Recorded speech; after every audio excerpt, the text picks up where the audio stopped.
Tema 8. El sector terciario. En esta primera parte del vídeo vamos a ver los distintos tipos de actividades que engloban el sector servicios y los transportes. ¿Qué son los servicios? Ya lo estudiamos en el tema de la economía, cuando hablamos de que había dos tipos de productos, los bienes y los servicios. Los servicios eran esas cosas intangibles que no puedes tocar, pero en cambio sí que puedes recibir o intercambiar, como por ejemplo experiencias o entretenimiento. Dentro de los servicios también se incluye, por ejemplo, el transporte para llegar ese producto o bien al consumidor, ya que ese transporte es un servicio que conecta el producto con el consumidor. Por ejemplo, los supermercados, los comercios también son considerados parte del sector terciario o del sector de los servicios, aunque vendan productos, es decir, bienes físicos y tangibles. Pero el supermercado está dando un servicio, poniendo en contacto a ese consumidor con el bien que sí que es tangible. De hecho, en el precio que pagamos por esos bienes que compramos en un supermercado ya se incluye ese servicio, es decir, el coste de ese transporte que ha llevado el producto hasta el supermercado y también el servicio que nos da el supermercado de al lado de nuestra casa para que podamos tener esos bienes o productos siempre disponibles para ser comprados. Por lo tanto, además de las experiencias como puede ser la entrada a un cine, a un teatro o la consulta a un médico, vamos a ver qué otro tipo de servicios están incluidos en este sector. Los servicios financieros o legales, como por ejemplo los bancos, las compañías de seguros o los abogados. También el turismo o las actividades de tiempo libre, incluidos los hoteles, restaurantes, museos, teatros. Todo lo relacionado con información, tecnología y telecomunicaciones, como por ejemplo los software.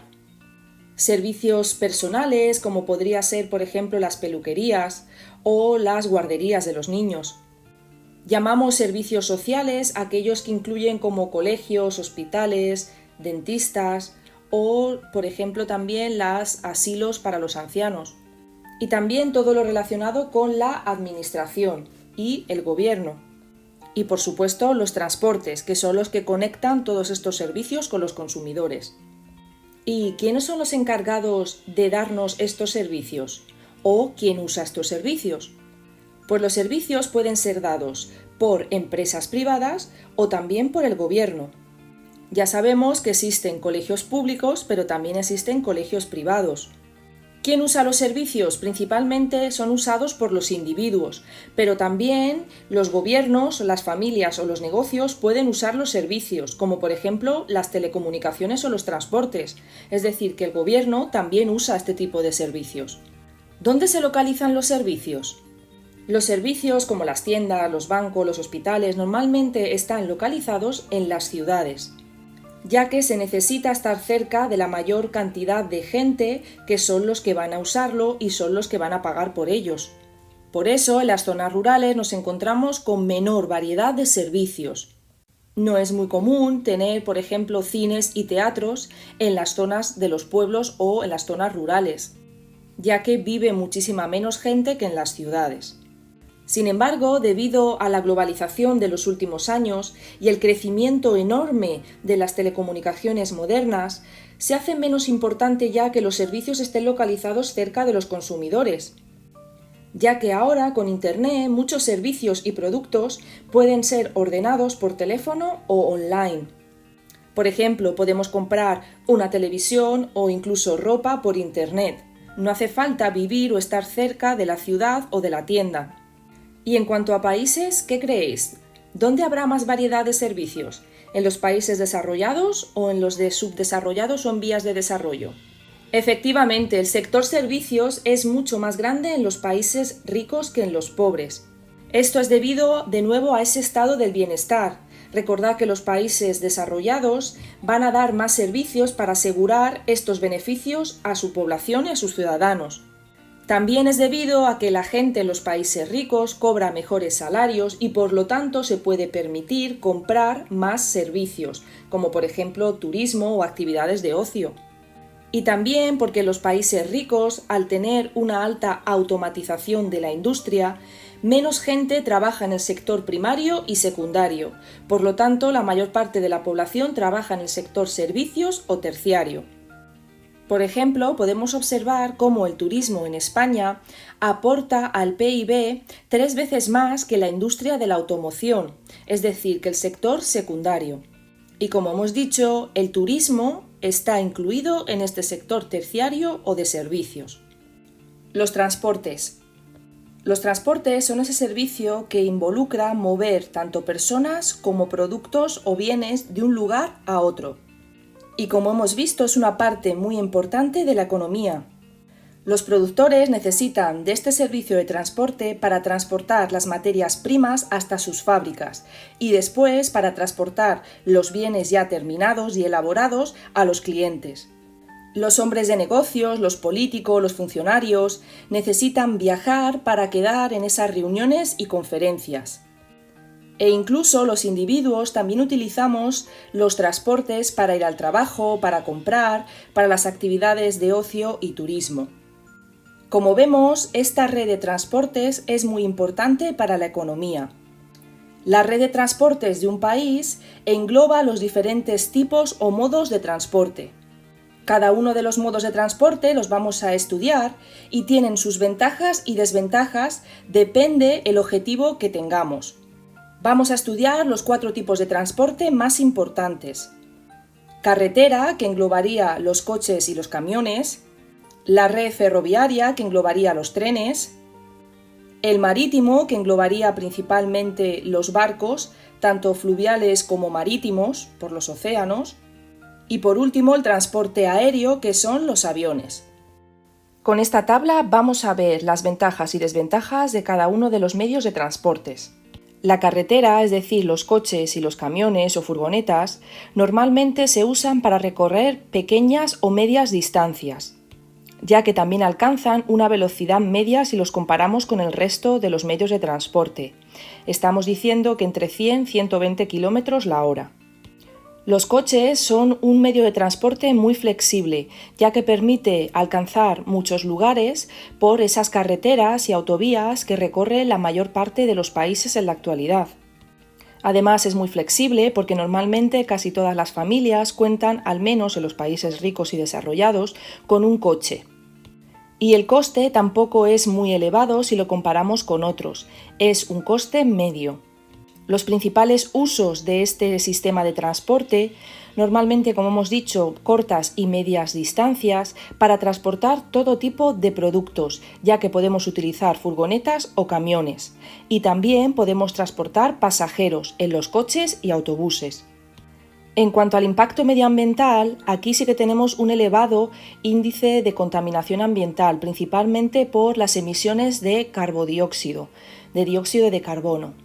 Además, también hay bastante contaminación acústica y todo el impacto sobre el relieve y los ecosistemas que implica la construcción de esas grandes carreteras y autopistas que circula la mayor parte de los países. El siguiente tipo es el ferrocarril, estamos hablando del tren. Aquí las distancias son normalmente ya de medias a largas distancias. Aunque es cierto que existen trenes que recorren pequeñas distancias, sobre todo para llevar a esa gente a los trabajos, o también, por ejemplo, las líneas de metro. Su velocidad decimos que es media, ya que los trenes de alta velocidad llegan a superar los 200 km/h.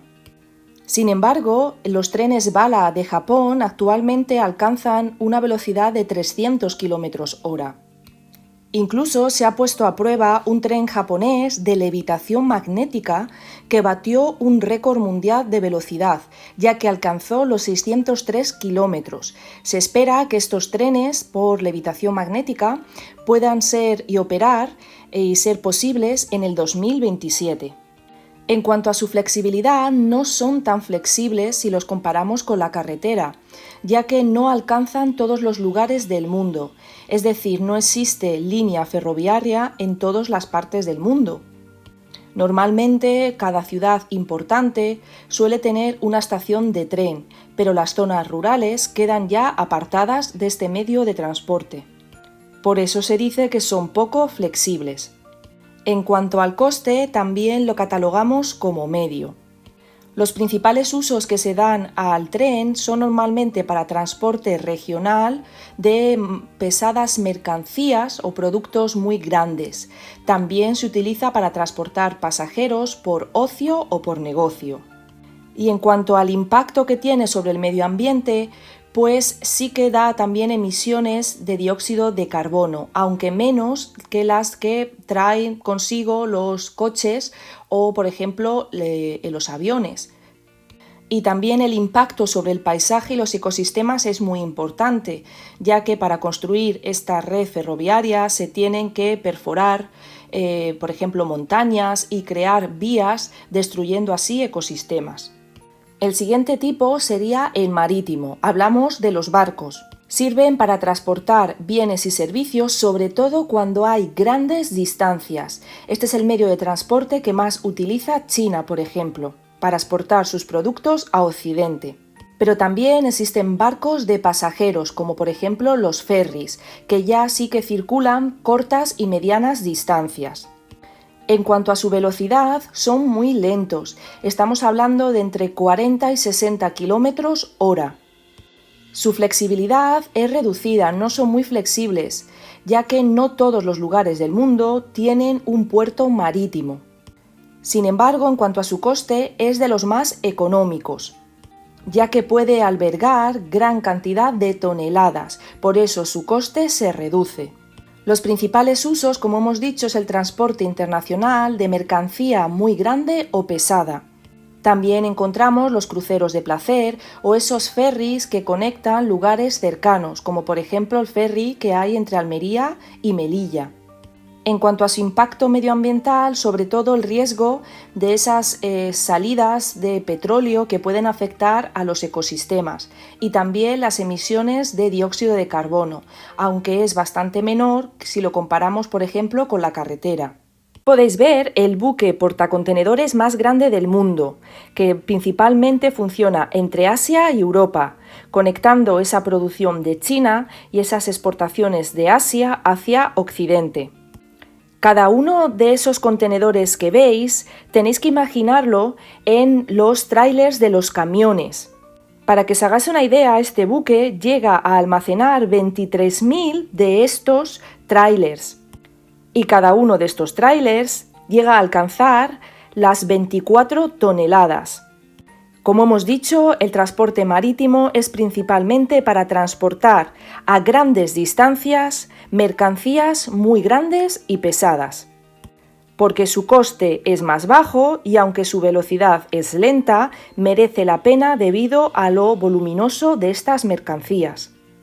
El último tipo es el aéreo. Hablamos de los aviones. Los aviones se usan para cubrir grandes distancias y su velocidad es muy elevada, llegando a los 900 km/h.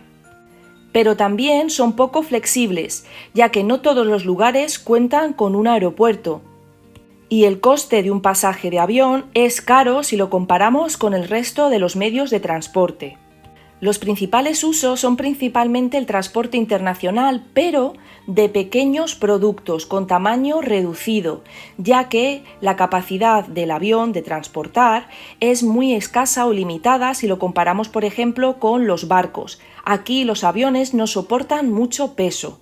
También se utilizan los aviones para el transporte de pasajeros en esas actividades de ocio o de negocio, porque es una manera muy rápida de conectar gente en largas distancias. En cuanto a los impactos medioambientales, aquí destaca principalmente el ruido importante en las zonas donde se localizan los aeropuertos, sobre todo a la hora de despegar y aterrizar. Y también la gran cantidad de emisiones de dióxido de carbono que emiten, mucho más que los otros 3 medios de transporte que hemos estudiado. Quizás os suene una niña que hace unos años salió a la palestra defendiendo la idea del cambio climático y que había que hacer algo para evitar este cambio. Se llama Greta Thunberg y ella considera que los aviones causan muchísimas muertes al año por esta gran cantidad de contaminación. Por eso pedía evitar viajar en avión. Aquí termina la primera parte del vídeo, el sector servicios.